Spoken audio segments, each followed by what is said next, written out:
continuing on from our previous tutorial. So I've shown you how to use the selection tools in the first video. The second video was how to then recolor that shoe that we've been working with. Now I'm going to show you how to save this in a file type that can be used on the web. At the moment we're working in Photoshop. So if we went File, Save As, our options here are quite extensive, but Photoshop itself is a Photoshop file.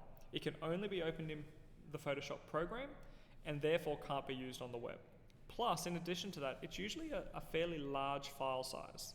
The problem with big file sizes is that when you're loading a website, it has to download any images from the web server.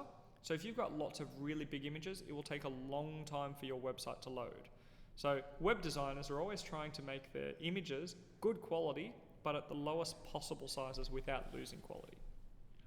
So what we're going to do is, instead of Save As, we're going to File, Export, Export As.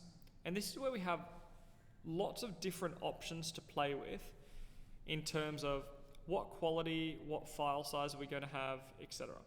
You'll see at the moment that using the settings that are already there, this is going to be a JPEG. This is the size of the image, 1280 pixels wide, 853 high, and it's going to be 554 kilobytes. Not a huge file, but still bigger than it needs to be. I can change the quality. The quality is then, once I change it, you'll see it's reduced the file size. So that's some of the ways that I can change it.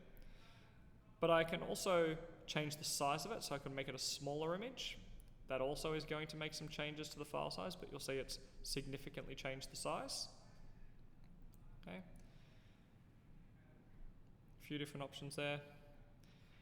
And the last option that I'll show you to play with is the different formats that you can use. Now, when we're saving images to use on the web, it's important to know some key things. Firstly, if you have a PNG, you can have a transparent background. If you use JPEG, you cannot have a transparent background. Now the issue we've got here is when we use PNG and we select to use transparent backgrounds, for the exact same size file, 100% with the same ratio, you'll see the file size is 937 kilobytes. Compare that with the JPEG, that is 554. Compare that with the GIF,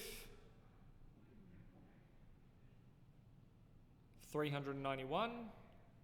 Compare that with SVG,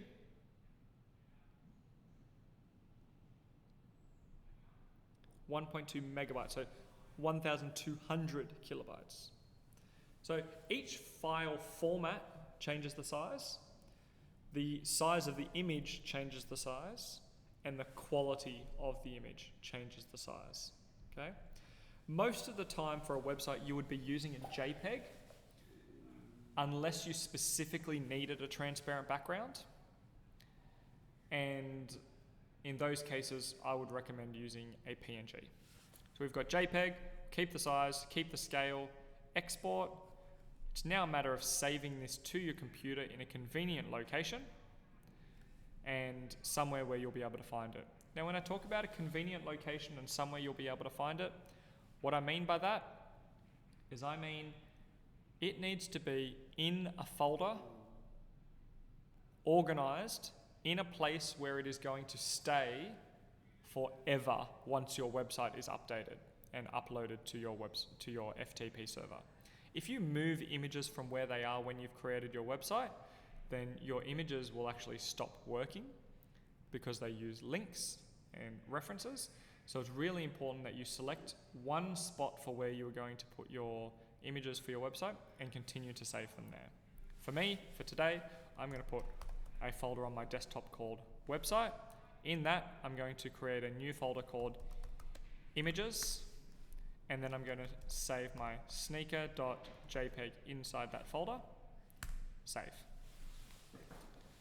Photoshop has now saved that, and that is how you export a file ready to be used on a website.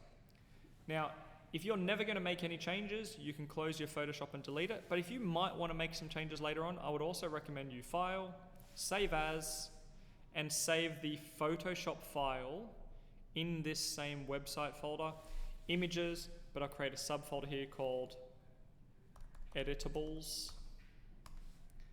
And then I'll put the editable Photoshop file inside of that folder so that if I ever need to make changes to the color, to the size, to the scale, etc., I can do it that way.